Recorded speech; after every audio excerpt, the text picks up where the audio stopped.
Assalamualaikum warahmatullahi wabarakatuh.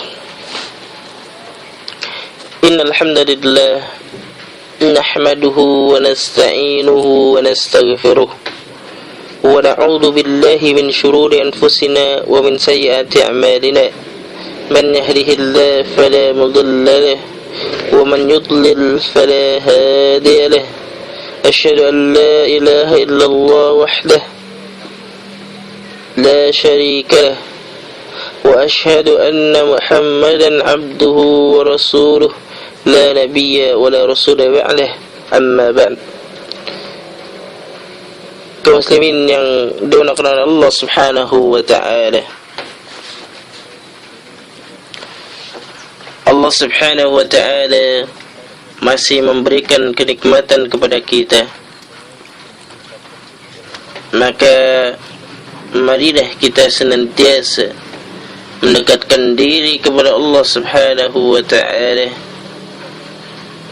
agar kita termasuk orang-orang yang bersyukur.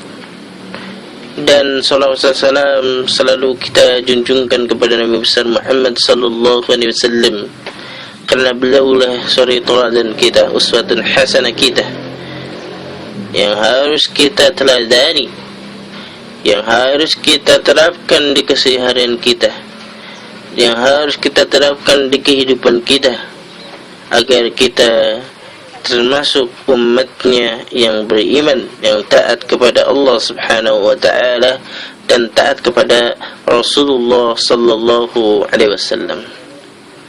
Kaum muslimin yang dimuliakan oleh Allah Subhanahu wa ta'ala, Allah Subhanahu wa ta'ala berfirman di dalam surat Al-Hasyr ayat yang ke-18, Ya ayyuhalladzina amanu taqullaha wal tandur nafsum ma qaddamat lighad wattaqullaha innallaha khabirum bima ta'malun. Wahai orang-orang yang beriman, bertakwalah kepada Allah Subhanahu wa ta'ala, dan hendaklah setiap diri memperhatikan apa yang telah diperbuatnya untuk hari esok, yaitu hari akhirat. Dan bertakwalah kepada Allah Subhanahu wa ta'ala, sesungguhnya Allah maha mengetahui apa yang kamu kerjakan. Kaum muslimin yang dimuliakan Allah Subhanahu wa ta'ala, sudahkah kita mempersiapkan untuk hari esok? Sebagaimana Qatadah mengatakan bahwa hari kiamat itu dekat, dan juga Ibnu Jarir At-Tabari menafsirkan ayat di atas, yang mana Ibnu Jarir At-Tabari mengatakan, lihatlah apa yang akan terjadi di hari kiamat, yang mana kelak dari amalan-amalan yang diperbuat manusia, apakah amalan soleh yang menghiasi dirinya, ataukah amalan kejelekan yang berakibat jelek di akhirat. Kaum muslimin yang dimuliakan Allah Subhanahu wa ta'ala, jadikan akhirat sebagai tujuan. Begitu pula jika kita diberi karunia materi dan rezeki yang melimpah, jadikanlah itu sebagai perantara menuju kebaikan dan bekal untuk menuju akhirat.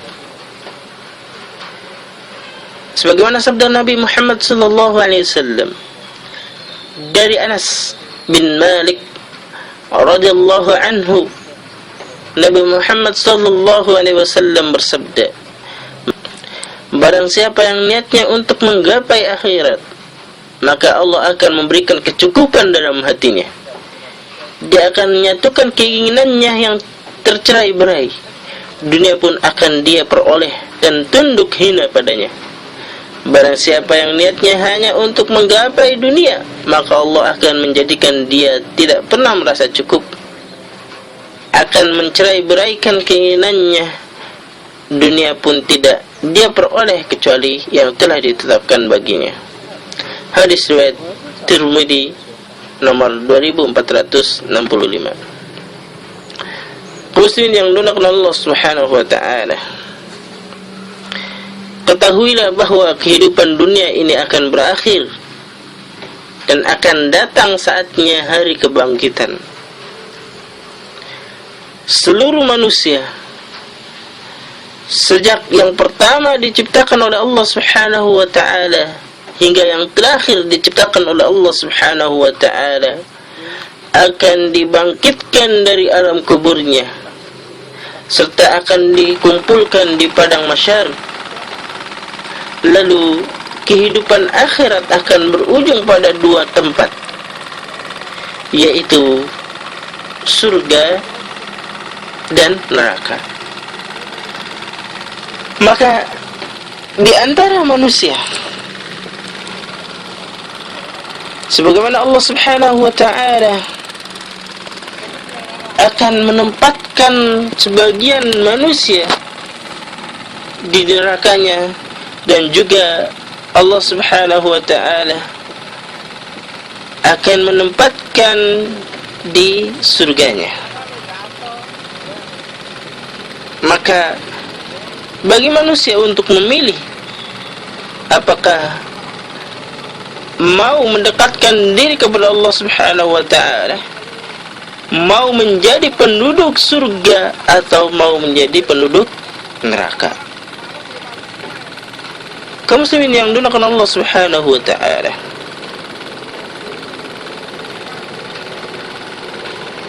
bagi orang-orang yang akan menempatkan dirinya di dalam neraka, tentunya mereka akan menyesal di akhirat kelak. Dan sungguh orang-orang yang masuk ke dalam neraka, mereka akan mengatakan,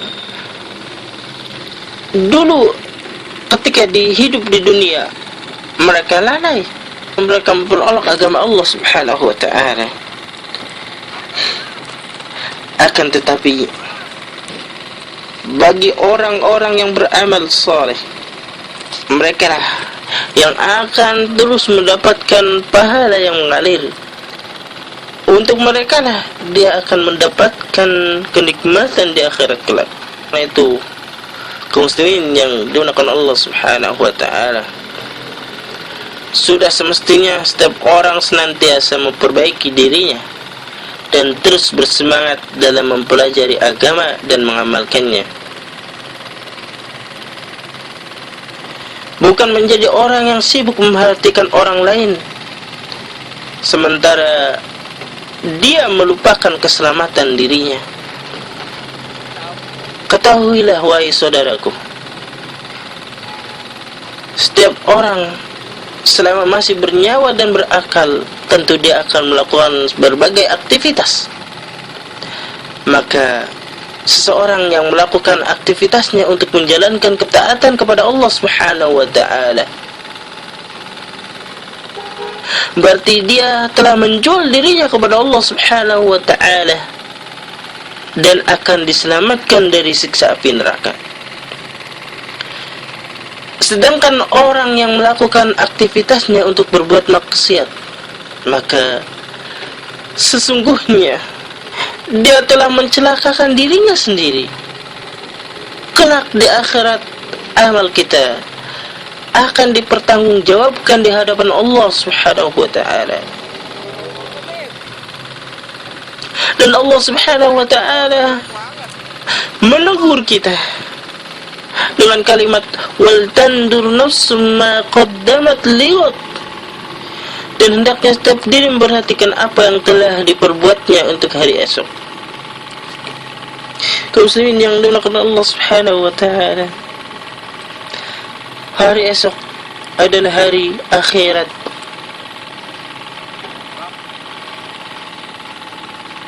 Hidup tidaklah akan disudahi hingga di dunia ini saja. Dunia hanya sementara. Dunia adalah ladang amal berbuat baik untuk kampung akhirat. Adapun hasilnya akan dipetik di hari kiamat. Kaum muslimin yang dimuliakan Allah Subhanahu wa taala, siapa yang bersungguh-sungguh pasti dapat. Siapa yang bersungguh-sungguh pasti akan meraihnya, meraih keimanan dan akan meraih ilmu Allah Subhanahu wa taala. Allah akan mengangkat derajat mereka ke tempat yang mulia, sebagaimana firman Allah Subhanahu wa taala di dalam surat Al-Mujadilah ayat yang ke-11. Yarfa'illahu alladhina amanu minkum walladhina utul ilma darajat. Allah akan mengangkat derajat orang-orang yang beriman di antara kalian dan orang-orang yang berilmu. Ilmu di tangan orang yang beriman akan menjadi manfaat dan maslahah untuk kesejahteraan umat manusia. Sebaliknya, ilmu di tangan orang yang tidak beriman, maka ilmunya hanya untuk membuat kerusakan di daratan dan di lautan saja. Sebagaimana Allah Subhanahu wa taala mengatakan di dalam surat Ar-Rum ayat yang ke-41, Dhaharul fasad fil barri wal bahr bima kasabat aydin nas liyudhiqahum ba'dal ladzi 'amilu la'allahum yarji'un. Telah nampak kerusakan di darat dan di laut disebabkan karena perbuatan tangan manusia, supaya Allah merasakan kepada mereka sebagian dari akibat perbuatan mereka, agar mereka kembali ke jalan yang benar. Muslimin yang dimuliakan Allah Subhanahu wa taala, marilah kita berlomba-lomba dalam beramal saleh dalam kehidupan yang singkat ini. Janganlah kita menjadi orang-orang yang memiliki sifat sombong sehingga menolak suatu kebenaran yang datang kepada kita. Begitu pula janganlah kita menjadi orang-orang yang mendahulukan dunia dan mengikuti hawa nafsunya, sehingga berani berbicara dan mengamalkan agama tanpa bimbingan para ulama, yang mana para ulama itu adalah warasatul anbiya, pewaris para nabi, pewaris sesudah nabi kita Nabi Muhammad sallallahu alaihi wasallam. Mereka berani berbicara tanpa ilmu, mereka mengamalkan tanpa bimbingan para ulama, sehingga apa yang terjadi di kehidupan kita itu senantiasa perbuatan manusia yang tidak berilmu, yang tanpa bimbingan para ulama. Sungguh Allah Subhanahu wa ta'ala menyebutkan dalam firman-Nya di dalam surat An-Nazi'at, Allah Subhanahu wa ta'ala berfirman ayat yang ke-37 sampai 41, فَأَمَّا مَنْ طَغَى وَآثَرَ الْحَيَاةَ الدُّنْيَا فَإِنَّ الْجَحِيمَ هِيَ الْمَأْوَى وَأَمَّا مَنْ خَافَ مَقَامَ رَبِّهِ وَنَهَى النَّفْسَ عَنِ الْهَوَى فَإِنَّ الْجَنَّةَ هِيَ الْمَأْوَى. Muslimin yang dimuliakan Allah Subhanahu wa ta'ala, adapun orang-orang yang melampaui batas, lebih mengutamakan kehidupan dunia, maka sesungguhnya nerakalah tempat tinggalnya.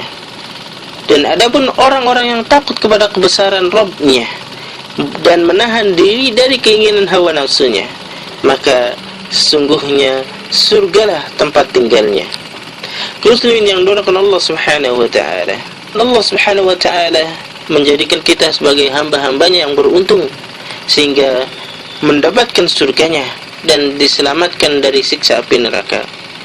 Maka marilah kita menabung amal kebaikan, meningkatkan ilmu dan amal, dan juga gemar bersedekah.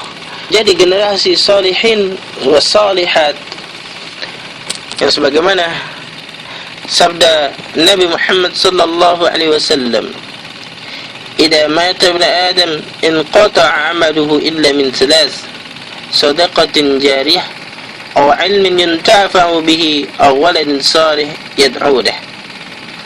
Apabila anak Adam meninggal dunia, maka terputuslah semua amalnya kecuali 3 macam, yaitu sedekah jariyah, atau ilmu yang bermanfaat, atau anak saleh yang mendoakan kedua orang tuanya. Hadis riwayat Muslim. Dan juga Allah Subhanahu wa ta'ala ingatkan kepada manusia, وَلَا تَكُونُوا كَالَّذِينَ نَسُوا اللَّهَ فَأَنْسَاهُمْ أَنفُسَهُمْ أُولَئِكَ هُمُ الْفَاسِقُونَ. Dan janganlah kamu seperti orang-orang yang lupa kepada Allah, lalu Allah menjadikan mereka lupa kepada diri mereka sendiri. Mereka itulah orang-orang yang fasik. Dan juga Allah Subhanahu wa ta'ala mengingatkan di dalam ayatnya, di dalam surat Al-Kahfi ayat yang ke-28, "Wala tuti' man aghfalna qalbahu an dzikrina wattaba'a hawahu wa kana amruhu furta." Dan janganlah engkau ikuti orang yang telah kami jadikan lalai hatinya dari mengingat kami, lalu diperturutkannya kehendak hawa nafsunya, dan jadilah salah perbuatannya di luar batas. Muslimin yang dimuliakan Allah Subhanahu wa ta'ala, memang demikianlah orang-orang mukmin itu berbeda dengan orang-orang kafir. Kebiasaan orang-orang yang soleh tentunya bertolak belakang dengan orang-orang yang fasik. Dan juga sifat-sifat orang penghuni surga memang berbeda dengan para penghuni neraka. Sebagaimana Allah Subhanahu wa ta'ala mengatakan, "La yastawi ashabun nar wa ashabul jannah, ashabul jannati humul faizun." Tiada sama penghuni-penghuni neraka dan penghuni-penghuni surga. Penghuni-penghuni surga itulah orang-orang yang beruntung. Kaum muslimin yang dimuliakan Allah Subhanahu wa ta'ala, mudah-mudahan kita termasuk penghuni surga Allah Subhanahu wa ta'ala, dan kita minta kepada Allah Subhanahu wa ta'ala agar kita dijadikan sebagai orang-orang yang beruntung, sebagai penghuni surga Allah Subhanahu wa ta'ala, dan sebagai orang yang selalu mendekatkan diri kepada Allah Subhanahu wa ta'ala. Subhanakallahumma wa hamdika, asyhadu an la ilaha illa anta, astaghfiruka wa atubu ilaik. Assalamualaikum warahmatullahi wabarakatuh.